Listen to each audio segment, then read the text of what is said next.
Alhamdulillah nahmaduhu wa nasta'inuhu wa nastaghfiruhu wa natubu ilaihi wa na'udzu billahi min syururi anfusina wa min sayyiati a'malina.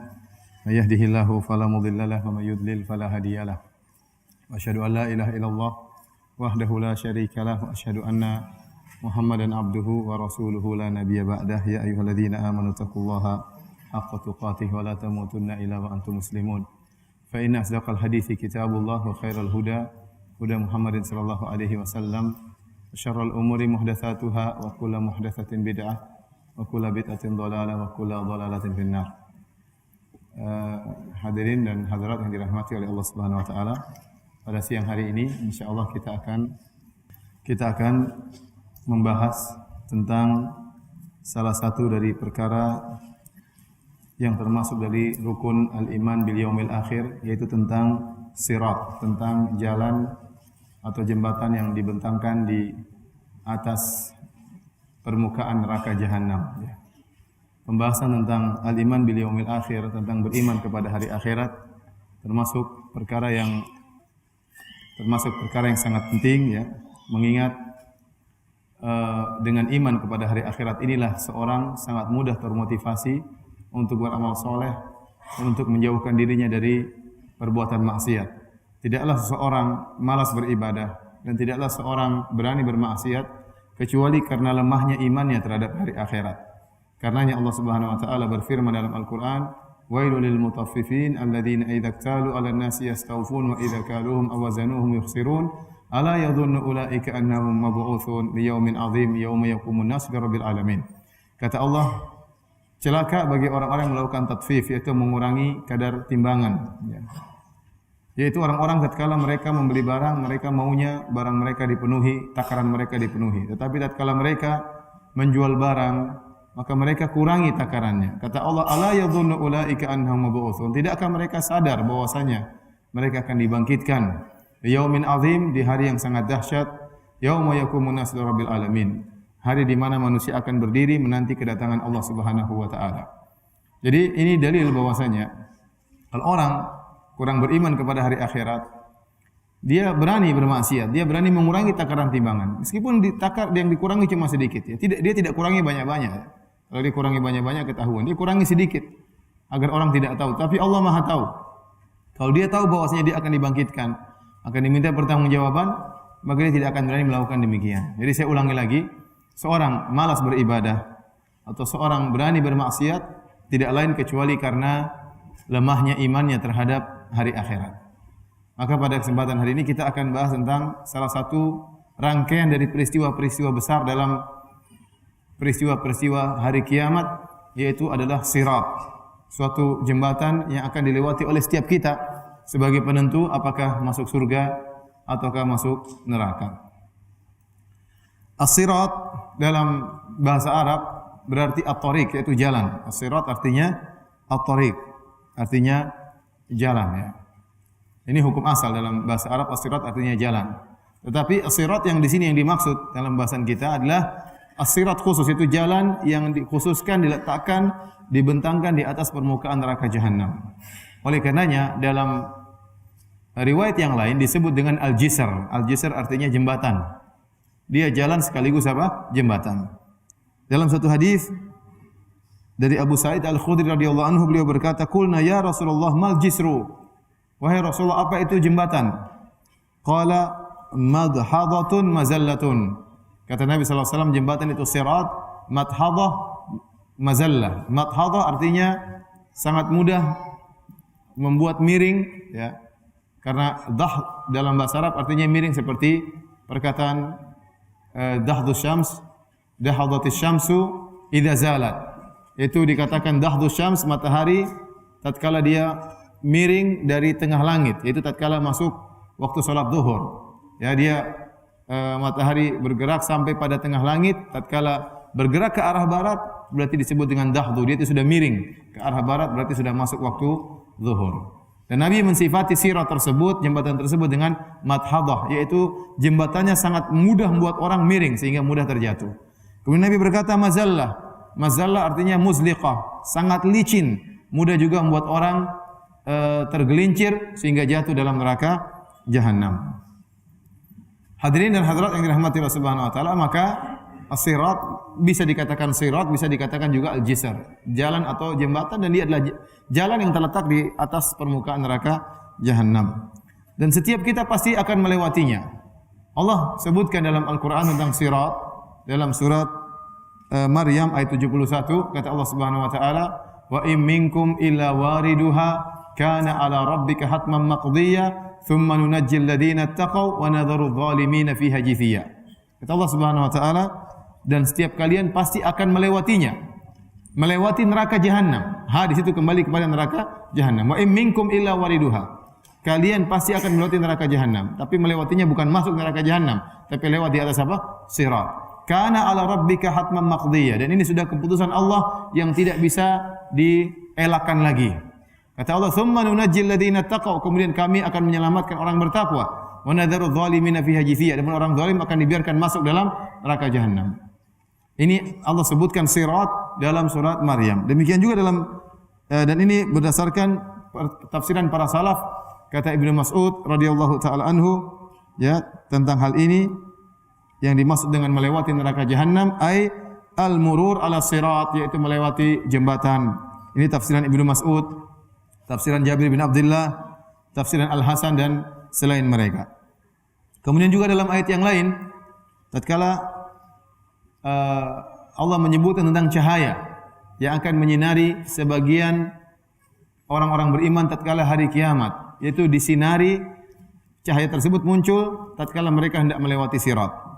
Kata Nabi sallallahu alaihi wasallam, kata Allah Subhanahu wa taala, "Yauma la yukhzillahu an-nabiyya wal ladzina amanu ma'ah, nuruhum yas'a baina aydihim wa bi aymanihim, yaquluna rabbana atmim lana nurana waghfir lana." Kata Allah Subhanahu wa taala, hari kiamat tatkala Allah tidak akan menghinakan nabinya dan tidak akan menghinakan orang-orang yang beriman yang bersama Nabi sallallahu alaihi wasallam. Kemudian kata Allah, "Nuruhum yas'a baina aydihim wa bi aymanihim." Cahaya mereka berada di hadapan mereka dan di sebelah kanan mereka. Yaquluna rabbana atmim lana nurana waghfir lana. Mereka berkata, "Ya Rabb kami, sempurnakanlah cahaya bagi kami." Ya. Cahaya tersebut kapan? Allah berikan tatkala lewat di hadapan sirat.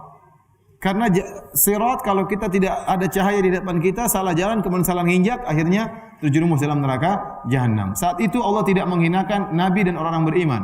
Adapun selain orang-orang beriman, Allah akan hinakan mereka sehingga mereka tergelincir, tersungkur, terjerumus ke dalam neraka Jahannam. Tidak ada cahaya yang membimbing mereka. Jadi ini juga ayat yang menunjukkan adanya sirat. Jadi sirat ditunjukkan dengan dua ayat. Yang pertama dalam surat Maryam, yang kedua dalam surat At-Tahrim.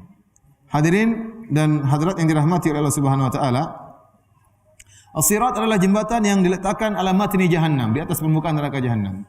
Yang kita tahu neraka Jahannam sangat luas luar biasa. Ya. Sangat luar biasa. Kata Nabi sallallahu alaihi wasallam, "Yu'ta bi Jahannam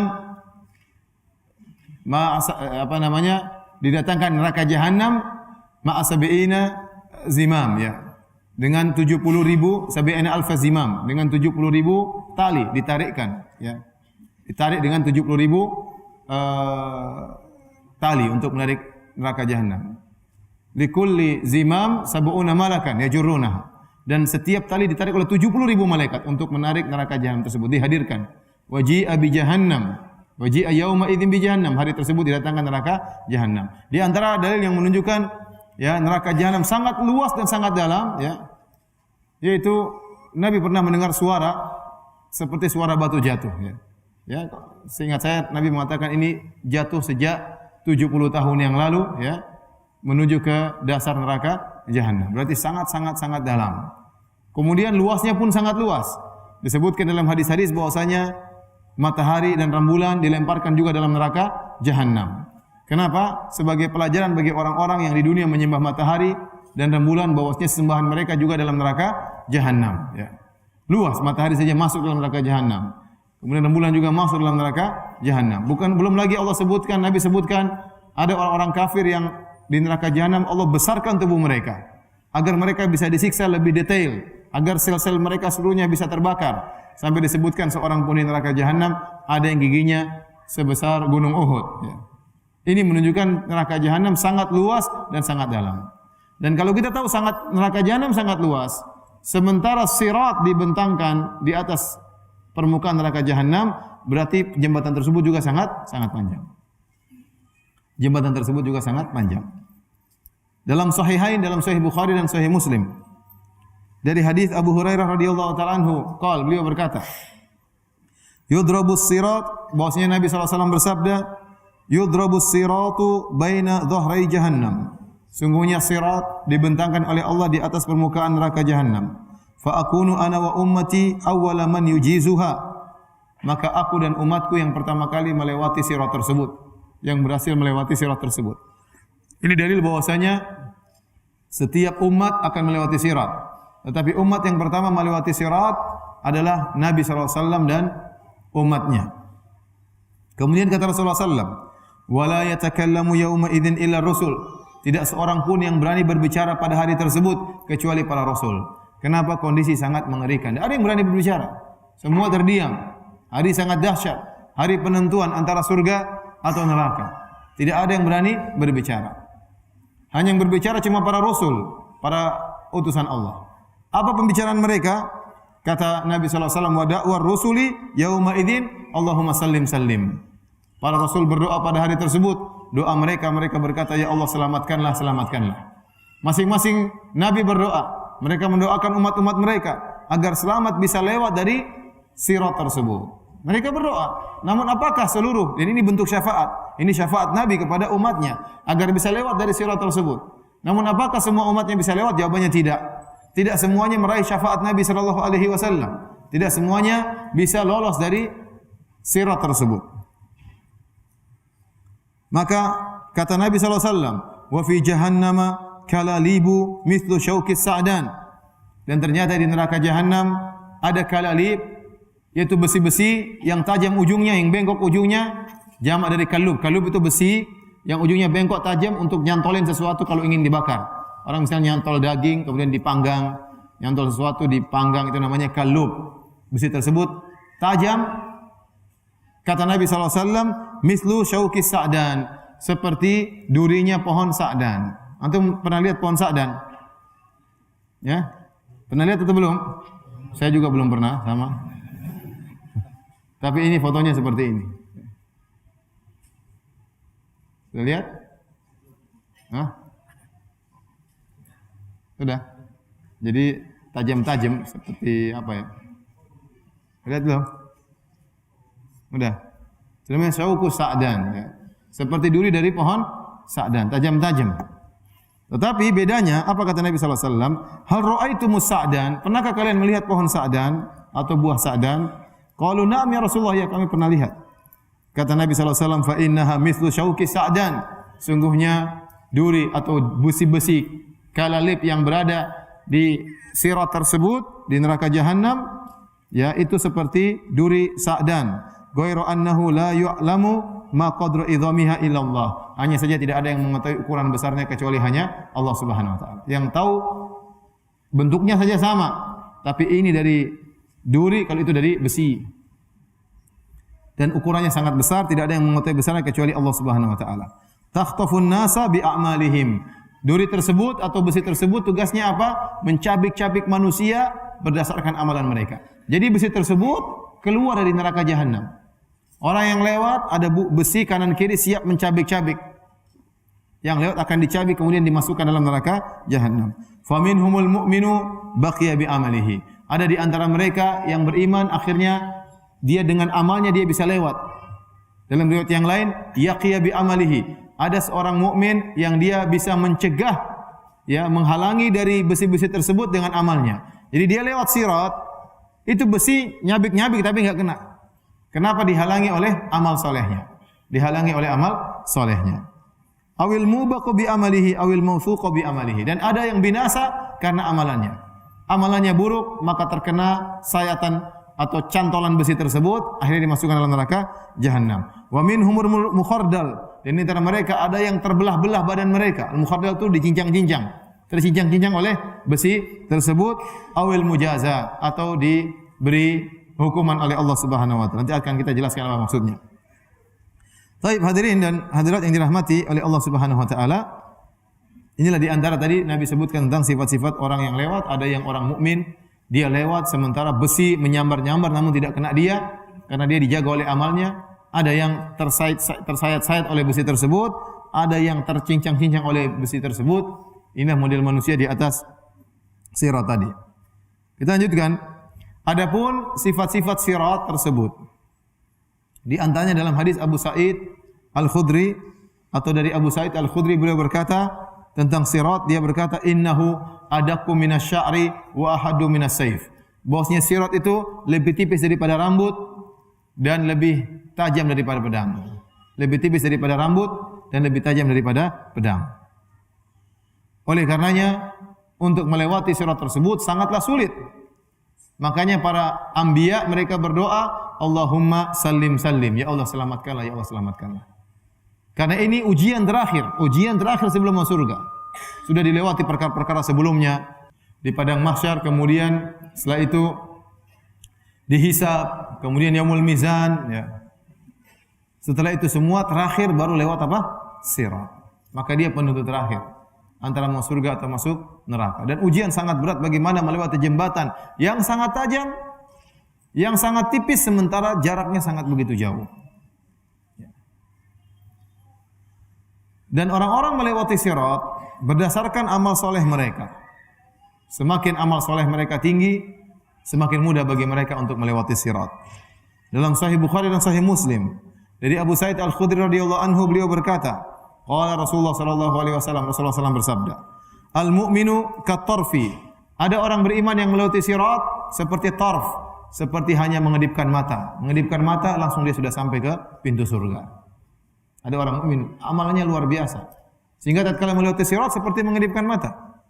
Wa kal barqi, ada di antara mereka yang melewati sirat seperti kilatan cahaya, cepat sekali. Wa karrih, di antara mereka yang amalnya sudah amat soleh tapi masih kurang, sehingga dia melewati sirat karrih seperti angin yang berhembus, lebih lambat tetapi sampai. Sirat sangat panjang di atas permukaan neraka jahanam. Di antara mereka wa ka'ajawidil khail, di antara mereka ada yang melewati sirat seperti kuda-kuda pilihan, kuda berlari kencang, kuda pilihan, tetapi butuh waktu untuk bisa sampai ke penghujung sirat. Kemudian kata Nabi SAW, fanajin warikab, dan di antara mereka ada yang berjalan melewati sirat seperti ar-rikab, seperti onta, lebih lambat lagi, lambat tapi pasti sampai ke ujung. Ini semua orang selamat, kata Nabi, fanajin musallam, orang-orang yang selamat, berhasil dan diselamatkan oleh Allah Subhanahu wa taala. Kemudian kata Nabi SAW, wa najin makhdush, dan orang-orang yang selamat namun tersayat-sayat. Ada dua model yang lain. Model yang lain, dia tersayat-sayat namun dia bisa berhasil sampai di ujung. Kemudian kata Nabi, wa makdusun finari jahannam. Makdus yaitu yang terdorong, tertolak, ya. Kemudian dicabik oleh besi-besi tersebut, khototif dan kalalib, dicabik kemudian dimasukkan dalam neraka jahanam. Kata Nabi, hatta yamurru akhiruhum yushabu sahban, sampai yang lewat terakhir berhasil lewati sirat menuju surga, dia menyayat menarik-narik dirinya, ya, merangkak-rangkak, ya, akhirnya baru bisa selamat sampai ke ujung sirat. Taib, hadirin dan hadirat yang dirahmati Allah Subhanahu wa taala. Kata Imam Nawawi rahimahullah dalam Al-Minhaj syarah Sahih Muslim, di sini menjelaskan bahwasanya orang-orang yang melewati sirat bisa dibagi menjadi tiga golongan. Orang-orang yang melewati sirat bisa terbagi menjadi tiga golongan.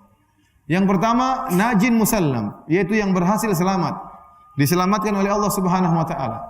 Dan ini pun bermacam-macam modelnya. Ada yang lari lewat sirat seperti sekejap mata kemudian sampai. Ada yang seperti kilatan cahaya. Ada yang seperti angin berhembus begitu cepat. Ada yang seperti kuda-kuda pilihan. Ada yang seperti onta. Namun mereka semuanya selamat tanpa terkena sayatan dari besi-besi itu sama sekali, enggak ada. Besi-besi tersebut menghadang, tapi mereka bisa menghadang dengan amal mereka sehingga mereka selamat. Ini model pertama. Semoga kita termasuk dari orang-orang yang model pertama ini. Yang kedua, najin makhdush. Najin makhdush yaitu selamat tapi tersayat-sayat dengan luka. Dia jalan disayat oleh besi. Luka tangannya, luka kakinya, luka badannya, robek-robek, tapi dia bisa sampai berhasil. Kata para ulama, itu yang disebut dengan al-mujaza, yaitu orang-orang yang mereka punya dosa-dosa namun tidak terlalu parah sehingga harus dibalas dulu, dibersihkan oleh Allah dengan dicabik-cabik oleh besi-besi tersebut. Dan itu adalah penggugur dosa-dosanya. Kalau dosa-dosanya terlalu banyak, enggak percuma. Cabik-cabik harus masuk neraka dahulu. Ini enggak, ini model kedua. Dosa-dosanya ada namun tidak terlalu parah. Dia harus diberi hukuman dulu tapi tidak perlu masuk neraka jahanam. Cukup tersayat dengan besi-besi tadi. Mencayat badannya, kakinya, tubuhnya, namun dia najin, dia selamat. Ini model yang kedua. Ya. Karena dalam hadis kata Nabi sallallahu alaihi wasallam, "Wa minhumul mujaza hatta yunajja." Di antara mereka ada yang diberi ganjaran, bukan ganjaran, diberi hukuman oleh Allah, diberi balasan oleh Allah sampai akhirnya diselamatkan. Ini tadi najin makhdush. Selamat tapi tersayat-sayat oleh besi-besi tersebut. Kemudian yang ketiga, kata Nabi sallallahu alaihi wasallam, "Wa maqdusun fi nari jahannam." Yang dosanya terlalu banyak sehingga disayat oleh besi, ditarik oleh besi, akhirnya dilemparkan dalam neraka jahanam. Jadi ada 3 model manusia yang melewati sirat. Ya, semoga kita tidak termasuk dari yang kedua dan yang ketiga, wal iyadzu billah. Taib hadirin dan hadirat yang dirahmati oleh Subhanahu wa taala. Orang-orang kafir tidak akan melewati sirat. Orang kafir, orang munafik, ya. Orang-orang kafir munafik, ya, orang-orang musyrikin, mereka tidak lewat sirat, mereka langsung dilemparkan dalam neraka jahanam. Yang melewati sirat hanyalah orang beriman. Apakah iman yang taat ataukah iman tukang maksiat? Tapi yang melewati sirat hanyalah orang-orang beriman. Kalau imannya taat bagus, maka dia akan selamat. Kalau dia tidak taat, maka bisa jadi menjadi golongan kedua yang tersayat-sayat. Kalau dia lebih parah lagi imannya, maka tersayat dan masuk dalam neraka jahanam. Tapi yang jelas orang-orang kafir tidak akan melewati sirat. Pertanyaannya, siapakah yang pertama kali lewat sirat? Siapakah yang pertama kali menyeberang sirat? Dalam hadis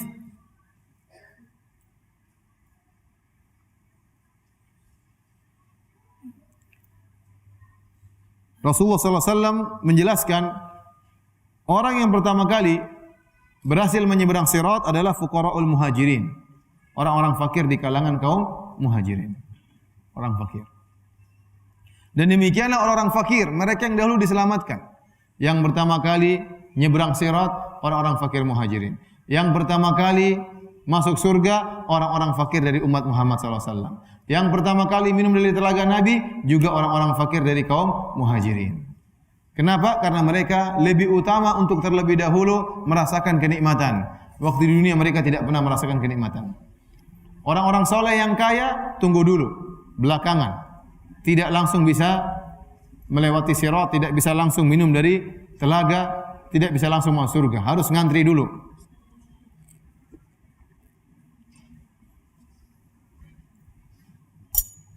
Bukan berarti orang-orang kaya yang terlambat minum dari telaga, yang terlambat menyeberang jembatan, yang terlambat masuk surga, bukan berarti kedudukan mereka lebih rendah daripada yang duluan datang. Belum tentu. Bisa jadi meskipun mereka terlambat datang, namun setelah dihisab ternyata amalan mereka luar biasa. Meskipun mereka terlambat masuk, namun kedudukannya di surga lebih tinggi. Ada orang kaya, ya, ternyata setelah dihisab uangnya luar biasa. Dia sedekahkan untuk fakir miskin, dia menyantuni anak-anak yatim, dia santuni para janda, janda tua maupun janda muda, dia kasih semuanya, ya. Ini pengajian jam 1 nih berat, ya. Dia santuni semuanya, ya. Setelah dihisap ternyata amalannya luar biasa. Meskipun dia masuk terlambat, surganya lebih tinggi. Walaupun orang-orang yang fakir, mereka lebih cepat duluan minum dari telaga, lebih cepat duluan lewati sirat, menyeberang sirat, lebih cepat duluan masuk surga karena hisab mereka cepat.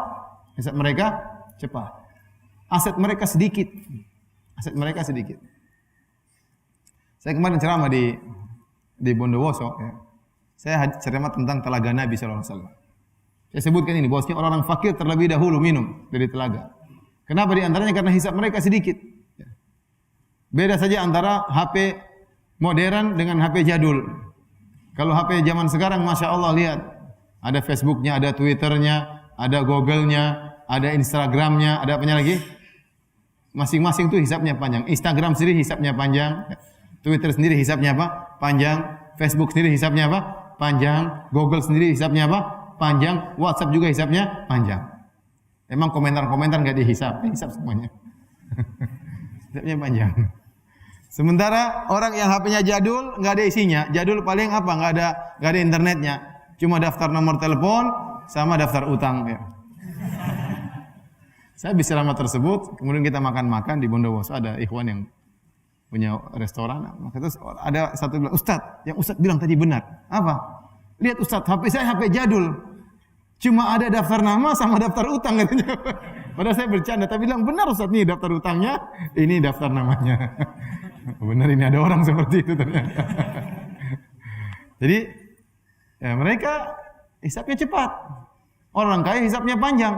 Kata Nabi SAW, inna fuqara ummati yadkhulunal jannah qabla al-ghina bi 500 sana. Orang-orang fakir dari umatku masuk surga 500 tahun sebelum orang kaya. Hisapnya cepat. Tapi kalau orang-orang kaya ternyata banyak bersedekah, banyak beramal saleh, membayar zakat dan yang lainnya, meskipun dia terlambat masuk surga tapi bisa jadi surganya lebih tinggi. Adapun hadis bahwasanya Abdurrahman bin Auf masuk surga dengan terseok-seok, dengan merangkak, itu tidak benar, hadis yang batil, hadis yang tidak benar. Tidak benar. Orang kaya, kalau dia orang soleh ngapain masuk surga merangkak-rangkak. Dan orang-orang fuqara muhajirin banyak yang kaya. Abu Bakar radhiyallahu anhu sangat kaya, Utsman sangat kaya, Umar sangat kaya, Abdurrahman bin Auf juga sangat kaya. Apakah mereka masuk surga terseok-seok? Jawabannya tidak. Bisa jadi mereka belakangan, bisa jadi. Tetapi setelah mereka masuk surga, surga mereka lebih tinggi. Namun bagaimanapun orang miskin terlebih dahulu.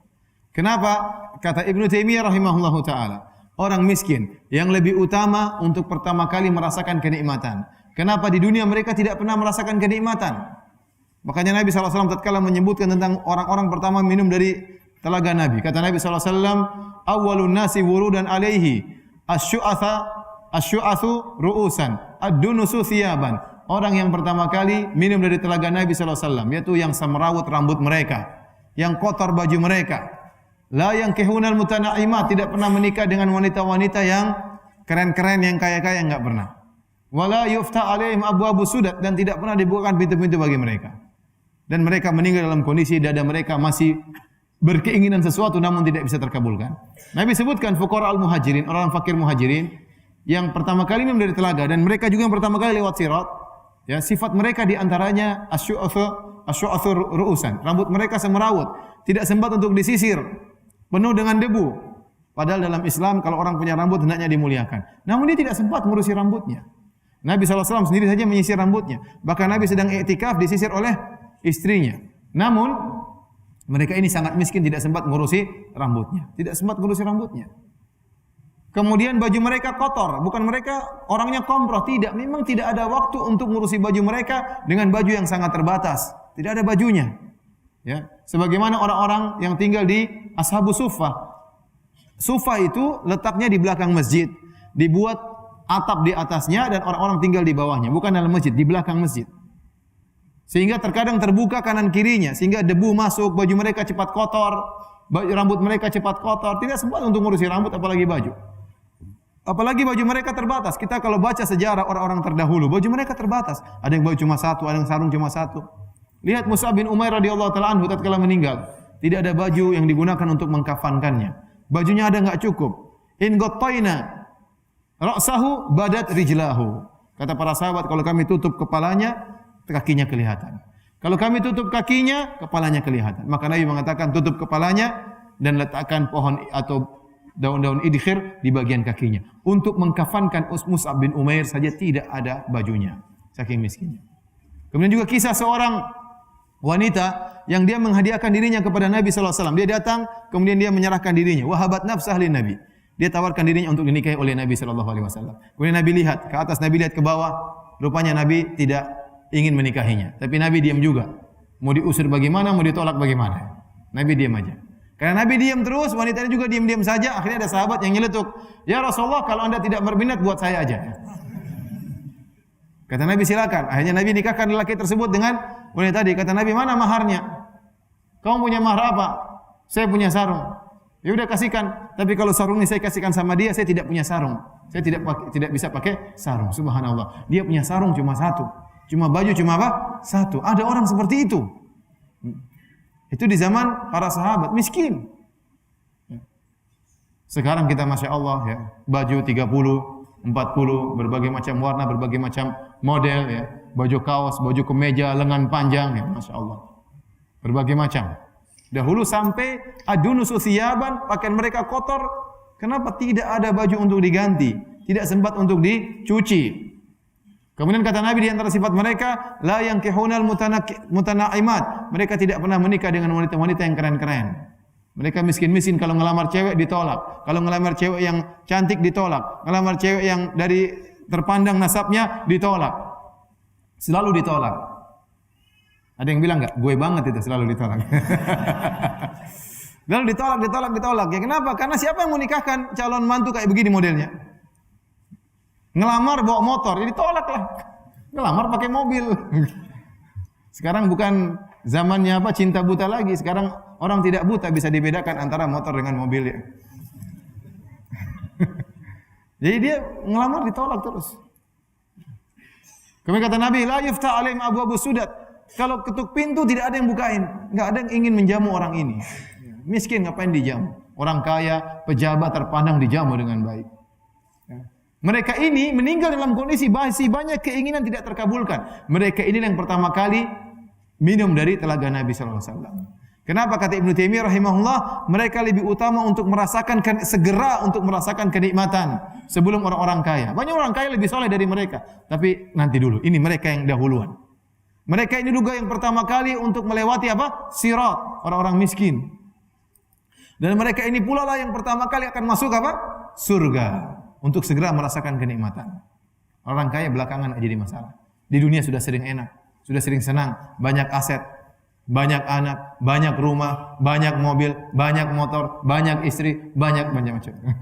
Udah kaya mau diapain? Udah, ini mereka yang miskin-miskin ini biar masuk surga terlebih dahulu, biar lewat sirat terlebih dahulu. Ya, jadi kalau Anda ingin masuk lewat sirat lebih cepat, gimana caranya? Super miskin, super miskin, HP nggak punya. Nah, jadi ingat, syariat tidak menyuruh kita miskin, tidak. Tapi ini berbicara tentang kenyataan. Ada sekelompok manusia yang modelnya seperti ini, sehingga mereka lebih dahulu untuk jangan disalahpahami ya. Syariat Islam mendukung orang miskin, tidak. Dalam Al-Quran banyak Allah mengatakan wa anfiqu berinfaklah banyak sekali ayatnya. Suruh bayar zakat, wa atu zakat, bayar zakat. Kalau enggak punya duit gimana bayar zakat? Terima zakat terus ya.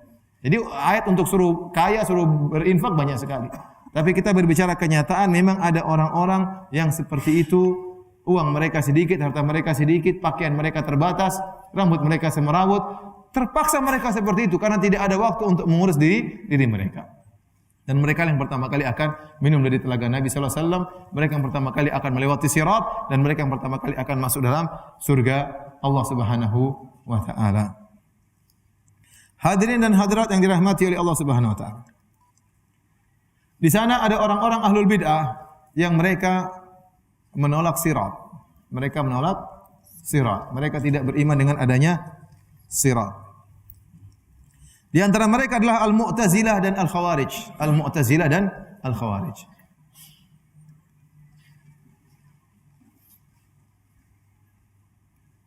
Adapun orang-orang Khawarij dan Mu'tazilah, mereka memahami ayat firman Allah, wa in minkum illa wariduha. Setiap kalian pasti akan melewatinya. Maksudnya masuk dalam neraka. Ya. Masuk dalam neraka. Sehingga mereka mengatakan ayat ini tidak ada kaitannya dengan sirat. Tidak ada kaitannya dengan sirat. Padahal yang benar, wurud di situ bukan berarti masuk, tapi cuma apa? Lewat. Sebagaimana ditafsir oleh para sahabat. Ya. Kemudian, ya, sebagian mereka menolak dengan akal. Mereka mengatakan bahwasanya, kalau seorang masuk surga harus lewat sirat, sementara sirat tipis seperti itu, berarti butuh keahlian dong. Berarti yang ahli yang bisa selamat, yang nggak bisa ahli masuk neraka dong. Yang kurus-kurus saja yang bisa lewat, yang gemuk-gemuk bagaimana? Begitu nginjak sirat terbelah dua. Hingga sirat tergelincir, ya. Berarti harus latihan dulu di dunia supaya bisa lewat apa? Sirat. Jadi mereka tolak dengan akal. Jawabannya tidak ada urusan tentang keahlian, ya. Penari balet kah, penari apakah, tidak ada hubungannya. Ini semua yang bisa membuat orang lewat dari sirat adalah orang yang beramal soleh. Yang menentukan seorang bisa lewat atau tidak adalah amalannya. Oleh karenanya dalam hadis Rasulullah SAW mengatakan, tahtafun nasa bi a'malihim. Bahwasanya kalalib, besi-besi yang ada di sekitar sirat mencabik-cabik manusia berdasarkan amalan mereka. Berdasarkan amalan mereka. Dalam hadis juga Rasulullah SAW mengatakan, fi hafatai sirat kalalib mu'allaqatun ma'muratun bi akhdhi man umirat bihi. Di samping-samping sirat ada besi-besi yang bergantungan, dia mencabik-cabik orang yang telah diperintahkan untuk dicabik. Jadi bukan masalah keahlian, ya, tapi masalah amal, ya. Karena dalam masalah akhirat yang berbicara adalah amal soleh. Oleh karenanya Nabi mengatakan, faminhumul mu'min yaqi bi amalihi. Di antara mereka ada orang yang beriman yang selamat gara-gara amal solehnya. Bukan karena dia ahli untuk melewati tali, tidak melewati jembatan. Oleh karena saya bilang, tatkala kita misalnya di dalam alam barzakh, waktu ditanya man rabbuk wa man nabiyyuk wa madinuk, siapa Tuhanmu, siapa nabimu dan apa agamamu, itu jawabannya bukan karena hafalan, ya. Oh, saya sudah hafal kok, tenang saja. Pertanyaan gampang, anak SD juga bisa jawab. Siapa nabimu, siapa apa, siapa Tuhanmu, apa agamamu. Nanti ada yang ditalkin sebelum meninggal, ya. Jangan lupa, ya. Tuhanku adalah Allah, Nabi Muhammad, gimana apa? Agama Islam. Ya, hafal, tapi waktu ditanya, seorang tidak bisa jawab dengan hafalannya, tapi jawab dengan imannya. Kalau dia beriman dia bisa jawab. Ya. Kalau dia beriman dia bisa jawab. Kalau tidak beriman tidak bisa jawab. Oleh karena disebutkan orang munafik waktu ditanya, siapa ini yang Allah utus kepada kalian? Dia mengatakan, sami'tu nas yaqulun. Saya mendengar orang berkata, tapi dia tidak bisa ingat. Dia mencoba ingat si fulan, enggak bisa. Saya dengar orang bilang dia si fulan, enggak bisa dia ingat-ingat. Padahal orang munafik selalu ketemu Nabi di dunia.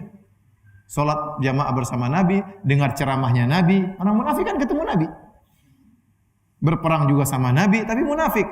Kenal betul siapa Rasulullah SAW. Tapi waktu ditanya sama malaikat Munkar dan Nakir enggak bisa jawab. Kalau enggak bisa jawab, dipentung sama malaikat Munkar dan Nakir. Masih mending sejak awal tidak tahu, langsung dipentung. Masih mending, enggak mending juga, ini parah juga. Yang lebih parah orang munafik. Jadi dia sudah pernah ingat tapi dia lupa. Mau dipentung sebentar, saya ingat. Siapa itu sebentar enggak ingat-ingat. Telung. Jadi jawabnya dengan apa? Dengan iman. Sama seperti tatkala di akhir zaman Dajjal. Dajjal maktubun, ya, tertulis di sini baina ainaihi kafir. Kata Nabi dibaca oleh orang yang bisa baca dan tidak bisa baca. Iman yang buat orang beriman dia bisa baca, itu Dajjal. Ada tulisan apa? Kafir, meskipun dia tidak bisa baca. Asalnya tidak bisa baca tulis. Tapi dengan imannya Allah menjadikan dia bisa apa? Membaca. Sama seperti sirat. Kalau untuk lewat sirat bukan ahli. Latihan dulu di dunia, ya. Pegang keseimbangan lewat, latihan apa? Latihan lewat sirat. Enggak ada urusannya. Enggak ada urusannya. Enggak ada urusannya. Yang buat dia selamat adalah amalannya.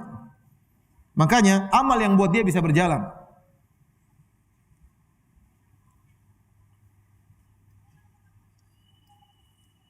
Kemudian dalam hadis Rasulullah SAW bersabda dalam hadis Abu Hurairah, hatta ta'jiza a'malul ibad, sampai akhirnya amalan-amalan para hamba sudah tidak mampu lagi. Hatta yaji'ar rajulu fala yastati'u sayra illa zahfan, sampai ada seorang datang melewati sirat, dia tidak bisa jalan kecuali dengan merangkak. Amalnya tidak kuat. Jadi yang menggerakkan dia apa? Amal. Amalnya dia sangat sedikit sehingga dia tidak mampu untuk berdiri di atas sirat untuk jalan. Harus dia merangkak-rangkak. Padahal sirat begitu apa? Panjang. Dalam hadis Ibnu Mas'ud Rasulullah SAW bersabda, yakunu akhiruhum rajulan yatalabbatu ala batnihi. Dan lelaki yang paling terakhir melewati sirat, seorang yang terseok-seok di atas perutnya. Sudah tidak bisa jalan dengan tangannya lagi. Dia tarik-tarik perutnya supaya bisa jalan.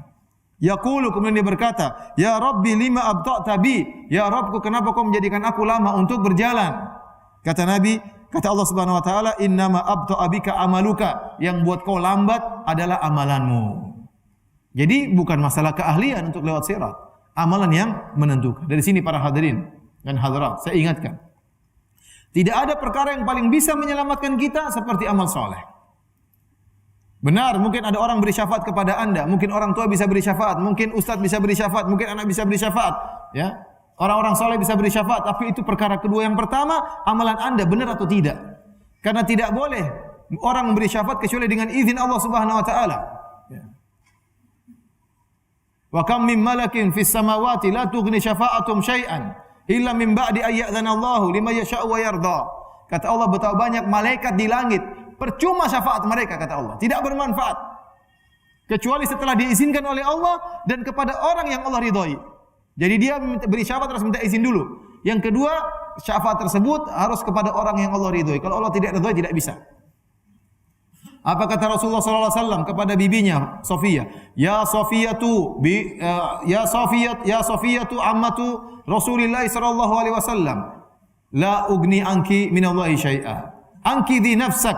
Kata Nabi sallallahu alaihi wasallam, wahai Sofia, bibinya Rasulullah sallallahu alaihi wasallam, selamatkanlah dirimu. Aku tidak bisa menyelamatkan engkau sama sekali dari Allah Subhanahu wa taala. Bukan cuma bibinya. Dia berkata kepada putrinya, "Ya Fatimatu bintu Muhammadin, salini mimali ma syi'ti." Wahai Fatimah, putrinya Muhammad, mintalah harta dariku yang kau kehendaki, aku akan berikan. Tapi ingat, la ugni anki minallahi syai'a. Aku tidak bisa menolongmu sama sekali. Itu Nabi ucapkan kepada putrinya. Bukan berarti Nabi tidak bisa beri syafaat kepada putrinya. Bisa, tapi Nabi ingatkan, saya hanya bisa beri syafaat kalau Allah izinkan, kalau enggak bisa. Percuma. Dan siapakah orang yang paling berhak mendapatkan syafaat Nabi? Abu Hurairah bertanya, "Ya Rasulullah, man as'adun nasi bi syafaatika yaumal qiyamah?" Wahai Rasulullah, siapa orang yang paling berhak mendapatkan syafaatmu pada hari kiamat, yang paling berbahagia? Kata Nabi sallallahu alaihi wasallam, "Man qala la ilaha illallah khalisan min qalbih," yaitu orang mengucapkan la ilaha illallah ikhlas dari hatinya. Ini dalil orang semakin ikhlas, semakin mudah mendapatkan syafaat Nabi sallallahu alaihi wasallam. Orang yang semakin beramal saleh, tidak mengharapkan pujian, tidak mengharapkan sanjungan, tidak mengharapkan dunia dari amal solehnya, maka dia semakin mudah meraih syafaat Nabi sallallahu alaihi wasallam. Ternyata syafaat Nabi tidak mengenai semua orang. Lihat tatkala orang-orang melewati sirat, Nabi berdoa, "Allahumma sallim sallim." Ya Allah, selamatkan, selamatkan. Apakah semuanya selamat? Tidak, tidak. Ternyata tidak semua orang berhak mendapatkan syafaat Nabi sallallahu alaihi wasallam. Kemudian saya dengar di YouTube ada orang ceramah, nanti kalau saya masuk surga, saya tidak akan masuk surga sampai murid saya semuanya masuk dulu. Ya akhi, ente siapa yang bilang ente masuk surga, siapa? Yang kedua, kalau ente masuk surga, emang ente bisa ngatur-ngatur, mau atur Allah, tunggu dulu, yang lain dulu masuk. Enak aja. Berani sekali ngomong seperti itu. Ya akhi. Nabi saja berdoa kepada orang lewat sirat, enggak berhasil. Umatnya tidak berhasil. Tidak ada seperti itu. Saya ingat ada seorang ustaz ceramah, Nabi nanti di surga, dia umatnya dulu masuk, baru masuk sama Nabi. Ini palsu, itu hadis palsu. Tidak ada hadisnya, itu karangan ustaz itu sendiri, jangan didengar. Nabi saja waktu di sirat, dia mengatakan, Allahumma sallim sallim, ya Allah selamatkan. Tidak semuanya selamat. Maka saya katakan, jadi ustaz ini membohongi orang-orang, membodoh-bodohi murid-muridnya. Muridnya dengar seperti itu, semakin dekat sama ustaz. Wah, tenang aja, yang penting sama ustaz. Nanti ustaz enggak mau surga kecuali kita masuk surga. Ya kan begitu. Dia obral-obral surga seperti itu, ya akhi. Nanti kalau surga dibuka saya tidak masuk kecuali murid-murid itu semua masuk. Kira-kira murid-murid yang bahlul tadi ngomong apa? Enak dong sama ustaz. Kita masuk surga, kalau kita belum masuk ustaz enggak mau masuk. Yang bilang ustaz kamu masuk surga siapa? Subhanallah. Terlalu pede. Obral apa? Surga. Bodoh-bodohin umat. Enggak benar seperti itu. Oleh karena para hadirin Allah Subhanahu wa taala, tidak ada yang paling bisa menyelamatkan kita seperti amal soleh kita. Kalau amal soleh kita baik, maka Allah akan izinkan orang lain memberi syafaat kepada kita. Kalau tidak, tidak ada izin. Kalau tidak, tidak ada izin. Maka jangan pernah berharap kepada orang lain beramal soleh. Dalam Al-Quran banyak sekali. Man amila salihan, barang siapa beramal soleh. Wa may ya'mal minas salihat, barang siapa beramal soleh. Banyak sekali. Syarat masuk surga harus beramal soleh. Kalau Anda beramal soleh, Anda diridhoi oleh Allah, maka ada orang yang akan bisa beri syafaat kepada Anda. Tapi kalau Allah tidak meridhoi Anda, percuma siapapun beri syafaat tidak akan bermanfaat. Malaikat tidak bermanfaat, Nabi beri syafaat tidak bermanfaat. Apalagi hanya ustaz.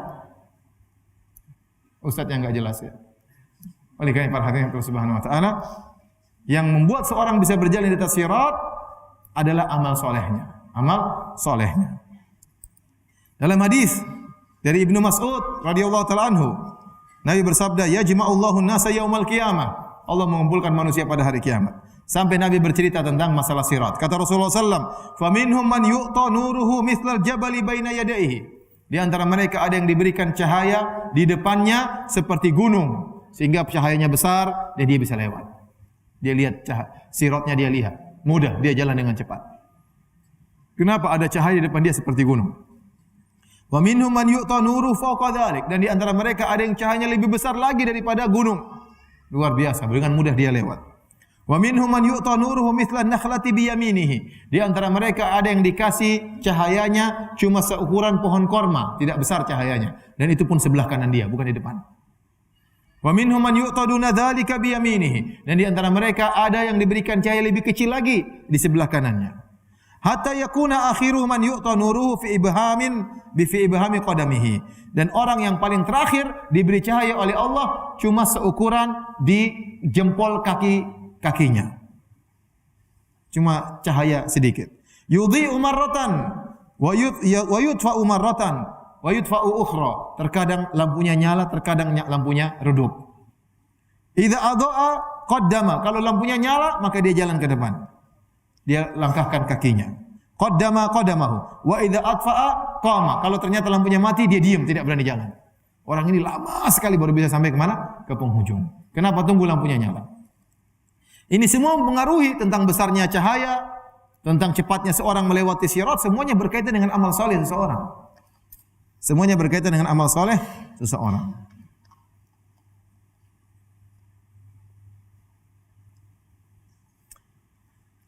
Kemudian ada lagi yang menolak sirat, ahlul bidah, dengan berkata, ngapain orang-orang mukmin masuk surga diazab? Bukankah tatkala lewat sirat mereka akan terazab? Melihat neraka ketakutan, itu sudah azab? Jawabannya tidak. Kita sudah sebutkan tadi, yang masuk lewati sirat 3 model dari orang-orang beriman. Yang pertama selamat, ya atau tidak? Yang kedua tersayat-sayat tapi selamat. Yang ketiga tersayat dan masuk neraka jahanam. Adapun yang termasuk dalam neraka jahanam, benar dia diazab, disayat sekaligus dimasuk neraka jahanam. Nah, ini adalah hari pembalasan. Hari pembalasan. Pembalasannya dimulai sebelum masuk neraka dengan disayat oleh besi dari neraka jahanam. Taib yang tadi tersayat namun selamat, sudah kita jelaskan. Nabi mengatakan, "Wa minhumul mujaza hatta yunajja." Orang yang tersayat itu adalah hukuman bagi dia, namun dosanya tidak besar sehingga hukuman tersebut tidak harus masuk neraka. Cukup disayat oleh besi, nanti dia selamat. Paham? Itu juga pembalasan, tidak ada masalah. Dia beriman, bermaksiat, maksiat tidak terlalu banyak, perlu diazab. Azabnya tidak perlu neraka jahanam, cukup diazab dengan disayat-sayat oleh besi tersebut, namun dia selamat. Yang pertama, najin musallam, yang diselamatkan oleh Allah Subhanahu wa taala, mereka tidak terazab sama sekali. Mereka orang-orang saleh, tapi mereka harus melewati sirat, mereka melihat kengerian neraka jahanam. Kenapa? Agar mereka benar-benar lebih bersyukur kepada Allah Subhanahu wa taala. Orang yang tiba-tiba ke surga tanpa melihat kedahsyatan neraka jahanam, rasa syukurnya tidak seperti orang yang sempat lihat neraka jahanam. Makanya dia mengatakan, "Unduru ilaman asfala minkum." Masalah dunia, lihat orang yang di bawah kalian supaya kalian bersyukur. Terkadang kalau kita tidak lihat orang di bawah, kita merasa nikmat yang kita rasakan ini memang sudah kewajiban Allah harus berikan kepada kita. Ingat, masih banyak orang yang tidak dapat kenikmatan, sehingga kita lihat mereka di bawah, kita bersyukur, ternyata Allah berikan kita kenikmatan. Sehingga timbul rasa syukur kita tatkala kita melihat orang lebih parah daripada kita. Nah, bagaimana orang-orang beriman tatkala mereka melihat neraka jahanam, meskipun mereka tidak terkena panasnya, tapi mereka bersyukur kepada Allah begitu sampai surga, mereka tahu betapa besar nikmat yang Allah berikan kepada dia. Oleh karenanya Rasulullah SAW menyebut tentang orang yang terakhir masuk surga. Itu seorang yang sudah diazab di neraka jahanam, kemudian dia keluar dari neraka jahanam, tertatih-tatih, merangkak, terkadang dihantam oleh api neraka jahanam, hangus mukanya, akhirnya dia selamat. Waktu dia selamat, kemudian dia balik, lihat neraka jahanam. Kemudian dia muji Allah, dia mengatakan, "Alhamdulillahilladzi najjani Allahu minki." Segala puji bagi Allah yang telah menyelamatkan aku dari engkau wahai neraka jahanam. Karena dia tahu betapa tersiksanya masuk neraka jahanam. Laqad a'tani Allahu, ya. Ata'an malam yu'ti ahadan minal awwalin wal akhirin. Sungguh Allah telah berikan aku anugerah yang tidak pernah Allah berikan kepada siapapun dari manusia ini dari dulu sampai sekarang. Padahal nikmat dia masih banyak yang lebih banyak, tapi dia merasa ini nikmat yang paling besar. Kenapa dia baru saja lolos dari neraka jahanam? Jadi di antara hikmah kenapa kita lewat sirat, Kalau kita selamat ke surga, kita lebih bersyukur kepada Allah. Ternyata ada siksaan yang sangat dahsyat yang kita diselamatkan oleh Allah Subhanahu wa taala. Kalau nyemplung situ luar biasa. Oleh karenanya perkataan mereka bahwasanya sirat adalah bentuk siksaan, kita bilang enggak jadi masalah. Namanya hari akhirat, semuanya hari pembalasan. Dimulai dari awal, sejak di alam kubur sudah ada hari pembalasan. Apalagi sudah sampai di alam akhirat. Taib. Hadirin hadirat yang dirahmati Allah Subhanahu wa taala. Di antara mereka ada yang menolak sirat dengan pakai akal mereka, dengan berkata bagaimana kita beriman dengan sirat? Sementara sirat itu masih ada jalan jembatan lebih tipis dari rambut, kemudian lebih tajam dari pedang, kemudian panjangnya seperti itu. Siapa yang berani bisa lewat? Enggak masuk akal. Jawabannya semuanya mudah bagi Allah, tinggal bilang apa kun fayakun. Kalau menurut kamu ini tidak masuk akal, yang lebih tidak masuk akal daripada itu. Manusia mati, jadi tulang belulangnya sudah bercampur dengan tanah, sudah tidak bisa dibedakan mana tulangnya, mana tanahnya, tiba-tiba hidup kembali. Masuk akal atau tidak? Kalau pakai logika tidak masuk akal. Tapi Allah mudah dengan mengatakan apa kun fayakun. Kalau itu mungkin terjadi, makanya lebih mungkin untuk terjadi. Jadi para hadirin hadirat yang dirahmati Allah Subhanahu wa taala, kita beriman dengan ahwal yaumil qiyamah, dengan kondisi-kondisi yang dahsyat yang terjadi pada hari kiamat. Tidak perlu kita menggunakan logika kita, ya. Karena akal kita sangat lemah. Akal kita punya batasan, tidak bisa kita lampaui batasan tersebut. Sebagaimana pandangan kita punya batasan. Sudah lihat matahari, mata kita enggak mampu. Lihat jin, mata kita enggak mampu. Enggak mampu. Padahal jin itu ada. Lihat benda-benda kecil, mikroba kita enggak bisa lihat. Pendengaran kita juga terbatas, akal juga ada terbatasnya. Banyak hal tidak bisa mampu untuk kita pikirkan. Banyak akal kita enggak mampu. Saya sering bilang, coba siapa yang bisa tahu bagaimana cara kerja HP ini? Bagaimana kok bisa timbul video call? Antum tahu enggak? Enggak gampang, enggak semua orang bisa jelasin. Ya. Apalagi tanya anak kecil, gimana cara video call? Bingung dia. Saya aja bingung sampai sekarang kok bisa. Muncul di ini, kemudian saya ngomong, istri saya di Indonesia, saya di Madinah, kok bisa saling lihat-lihatan? Gimana ceritanya? Oh, pakai gelombang, tapi semuanya susah untuk dilogikakan. Siapa yang bisa tahu bagaimana bisa video call? Ada orang untuk jawab, saya tahu, Ustaz. Kalau ada pulsa bisa, kalau enggak ada pulsa enggak bisa. Oh, otakmu sampai di situ. Menurut saya banyak hal yang otak kita enggak sampai. Menurut kita enggak masuk akal. Banyak hal yang menurut kita tidak masuk akal, sekarang bisa masuk akal. Dahulu pernah seorang raja di Saudi Arabia, gara-gara telegraf dituduh penyihir, diserang oleh umatnya. Diserang, karena raja sudah musyrik. Padahal masalah apa? Telegraf dulu kalau nggak salah. Dianggap pakai jin. Kok bisa dia tahu berita-berita dari mana? Tempat yang jauh. Padahal pakai apa? Telegraf. Saking mantap itu tauhidnya apa? Rakyatnya diserang sama rakyatnya, ini sudah musyrik, raja kita harus diserang. Jadi maksud saya para hadirin, masalah ini kita tinggal terima, beriman kepada Allah Subhanahu wa taala, bahwasanya ada sirat dan kita semua akan disuruh lewat sirat tersebut, ya.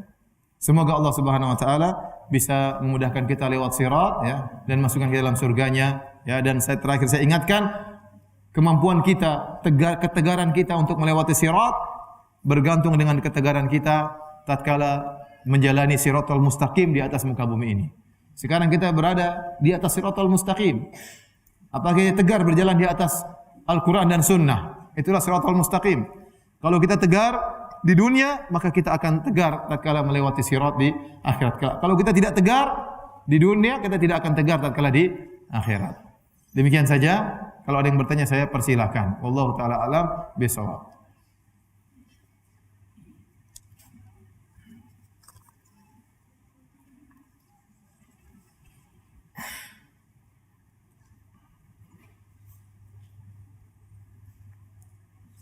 Tentang siratal mustaqim, tentang adanya kisah burung buraq yang akan membawa kaum muslimin yang tersebar dari neraka dengan sayapnya. Apakah benar kisah tersebut? Saya baru dengar kisah ini. Lagi pula buraq itu bukan burung, ya. Buraq itu hewan, ya.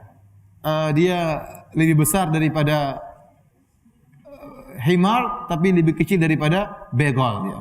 Dia tidak terlalu tinggi, tidak terlalu pendek, ya.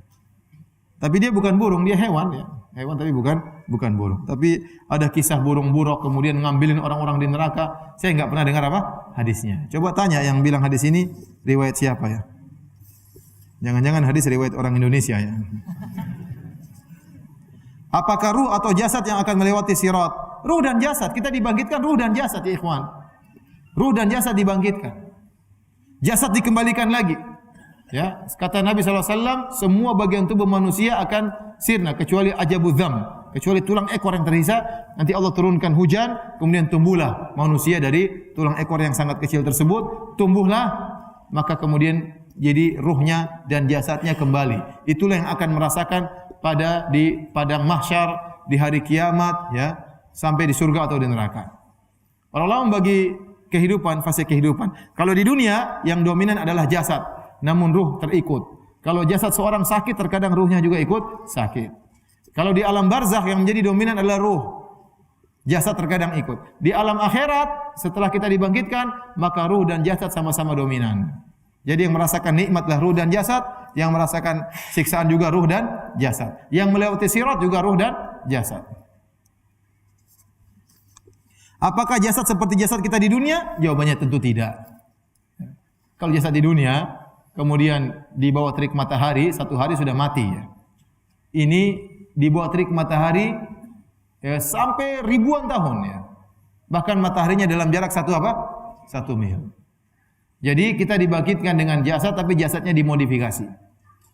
Orang-orang penghuni neraka jahanam dibangkitkan dengan jasad yang spesial. Diazab enggak mati-mati. Dibakar hangus enggak mati-mati. Ya. Mereka bisa melihat jin, mereka bisa melihat iblis. Sekarang mereka belum bisa lihat. Nanti di neraka mereka ngobrol sama iblis, bertemu dengan jin, melihat malaikat penjaga neraka jahanam. Disiksa enggak mati-mati, dibakar enggak mati-mati.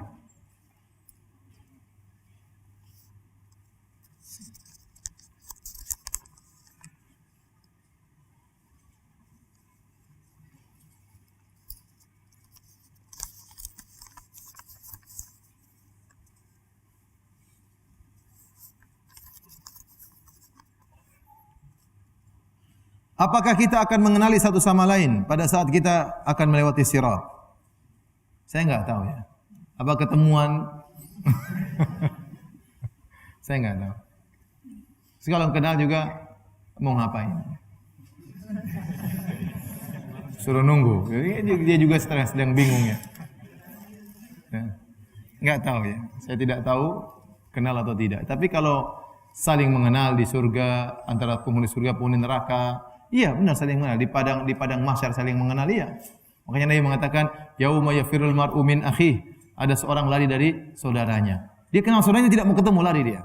Wa ummihi wa abi, dia ketemu bapak ibunya dia kabur, tidak mau ketemu bapak ibunya. Wa sahibatihi wa akhi wa bani, ketemu istrinya dia kabur, ketemu anaknya dia kabur. Kenapa? Kata sebagian ulama karena dia tidak ingin dituntut hak-hak mereka. Mungkin di dunia dia kurang menunaikan hak ibunya, kurang menunaikan hak ayahnya, kurang menunaikan hak istrinya, hak anak-anak, jadi tidak mau dituntut maka dia kabur. Jadi menunjukkan mereka saling apa? Mengenal.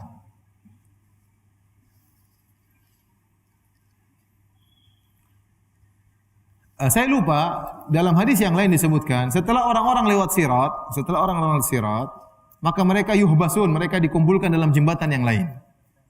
Nah, jembatan ini ada khilaf. Apakah jembatan ini perpanjangan sirat atau jembatan yang lain? Yang jelas jembatan berikutnya ini bukan di atas permukaan neraka jahanam lagi, tidak. Jadi sudah lewat permukaan neraka jahanam, setelah mukmin-mukmin semuanya lewat, semuanya dikumpulkan, ditahan di suatu jembatan.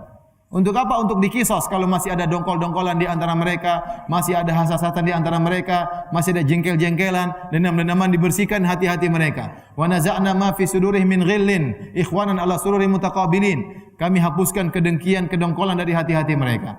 Supaya waktu mereka masuk surga, hati mereka apa? Bersih. Jadi tahan. Namun jembatan tersebut bukan sirat yang sedang kita bicarakan tadi.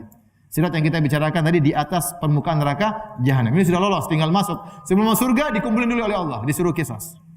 Ya. Sehingga nanti kalau masuk surga enggak ada omel-omelan lagi. Makanya kalau ada seorang kirim pertanyaan sama saya, Ustaz saya mau masuk surga, tapi saya enggak mau bawa istri saya. Ya. Kenapa? Dia takut diomelin di surga. Jangan khawatir, kalau kau masuk surga, istrimu sudah dibersihkan. Nanti masuk surga enggak ada yang ngomel-ngomel lagi. Ya. Jadi enggak ada. Ya. Itu sirat yang lain. Apakah perpanjangan sirat ini ataukah jisr jembatan yang lain, tapi akan diberhentikan orang beriman di sana.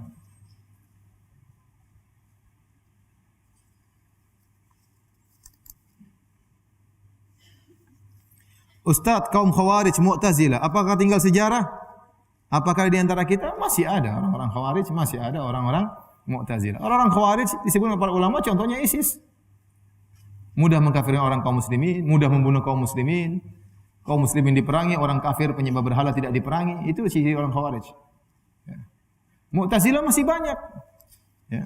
Yang mengatakan Al-Quran itu makhluk sampai sekarang masih ada. Ya. Yang mengatakan Allah tidak di atas tapi istaula berkuasa itu perkataan Mu'tazilah. Dinukilkan oleh Abu Hasan Al-Asy'ari dalam kitabnya Maqalatul Islamiyyin. Mu'tazilah berkata, mereka mengingkari Allah beristiwa di atas arsy. Kata mereka Allah menguasai arsy. Itu perkataan Mu'tazilah. Dia mau enggak mau itu perkataan Mu'tazilah. Belum lagi masalah takdir, banyak mengingkari takdir pendapat Mu'tazilah. Masih banyak. Mereka tidak menamakan diri mereka Mu'tazilah, tapi pemikiran Mu'tazilah ada pada mereka. Paham?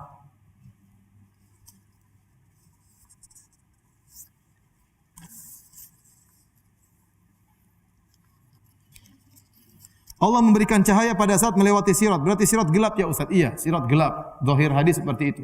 Benar dia melihat cahaya neraka di bawah, tapi cahaya itu tidak sampai ke siratnya. Sehingga sirat gelap. Dia yang melihat neraka panas mungkin dia merasakan atau dia melihat bara api yang luar biasa ya, tapi gelap. Sehingga tadi dia mau lewat enggak berani. Diam dulu. Nanti kalau udah nyala apinya di jempolnya, dia baru maju. Ya.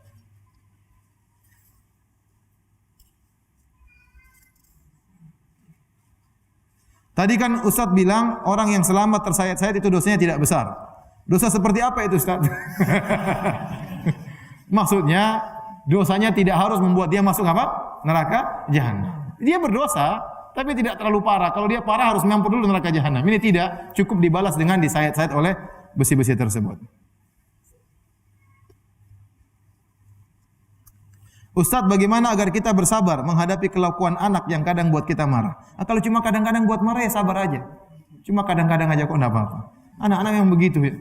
Kayak kita enggak pernah jadi anak-anak aja. Kita bikin jengkel bapak kita, bikin jengkel ibu kita. Ya, sabarlah, sabar. Sekali-sekali kita tegur, sekali-sekali kasih hukuman. Biasa, anak juga jangan dimanja, jangan lepas begitu saja. Biarkan anak cari jati dirinya, bahaya. Kita bimbing, kita arahkan, kita larang, kita tegur, ya. Saya kemarin mengisi tentang parenting di satu tempat, mereka bilang, Ustaz sekarang ada yang menyampaikan ceramah tentang parenting, bahwasanya tidak boleh bilang anak jangan, nggak boleh. Ini tuh dari mana nggak boleh bilang anak apa? Jangan. Ngambil dari metode orang Barat. Memang orang Barat anaknya pada berbakti sama orang tuanya. Bilang jangan, nggak boleh bilang jangan. Terus kalau melarang, pokoknya jangan bilang jangan. Gimana nggak bilang jangan? Kalau ini nggak boleh, jangan, haram, gimana? Metode orang Barat mau dipakai. Emang orang Barat anak-anaknya berbakti sama orang tuanya, durhaka pada durhaka. Akhirnya apa? Anak tidak pernah dilarang, besar-besar kurang ajar sama orang tuanya. Kenapa dia enggak pernah dilarang? Mau apa saja yang penting kita arahkan. Ada waktunya kita larang. Enggak boleh. Ini haram. Enggak boleh nak. Kamu di luar dalam rumah enggak boleh keluar. Ada saatnya kita begitu. Ya, karena kita sayang kepada anak kita. Kalau saya anak nakal sekali-sekali, ya wajar saja. Kita marahin sekali-sekali juga boleh. Enggak apa-apa.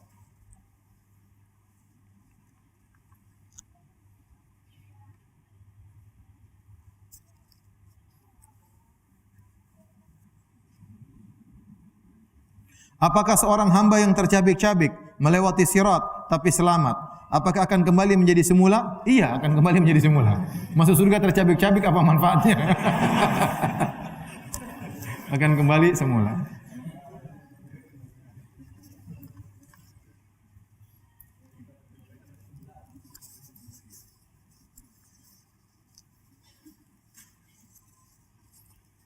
Ini pertanyaan tentang bagaimana membela saudara-saudara kita di Palestina. Saya bilang kita berusaha menolong saudara-saudara kita di Palestina dengan apapun yang bisa kita lakukan. Bisa dengan harta, bisa dengan pemikiran, bisa dengan tenaga, ya, bisa dengan bantuan, ya. Apapun yang bisa kita lakukan. Ya. Alhamdulillah banyak saudara-saudara kita yang memerlukan biaya, ya. Ya. Yang penting adalah bukti nyata bahwasanya kita membantu. Kalau orang ngomong-ngomong saja banyak yang bisa ngomong, ya. Tapi praktek nyata di mana? Ya, praktek nyata. Yang penting kita berusaha, minimal kita mendoakan. Jangan terlalu termakan dengan berita. Ya. Saya bilang jangan terlalu termakan dengan berita. Menuduh negara ini tidak perhatian, hati-hati. Ya, hati-hati. Atau sebaliknya, negara ini perhatian ternyata di baliknya banyak hubungan dengan Yahudi misalnya. Maka jangan terlalu termakan dengan apa? berita. Ada apa yang bisa Anda lakukan terbaik bagi saudara kita di Palestina, lakukan. Minimal kita mendoakan mereka, semoga Allah memberikan kemudahan bagi mereka. Ya. Kalau bisa bantu dengan bantuan uang, silakan ya. Sebagian orang bilang, contoh sederhana, Watan enggak pernah bantu-bantu ya.